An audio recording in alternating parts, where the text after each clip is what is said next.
se nađemo da želimo ili trebamo nešto. Može ručnik.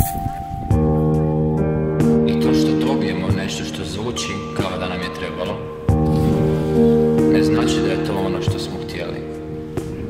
Zato što znaš da otprilike uvijek može bolje i uvijek može gore. Tako da, sretno s tom plaskalicom u glavi i tvojim potrebama.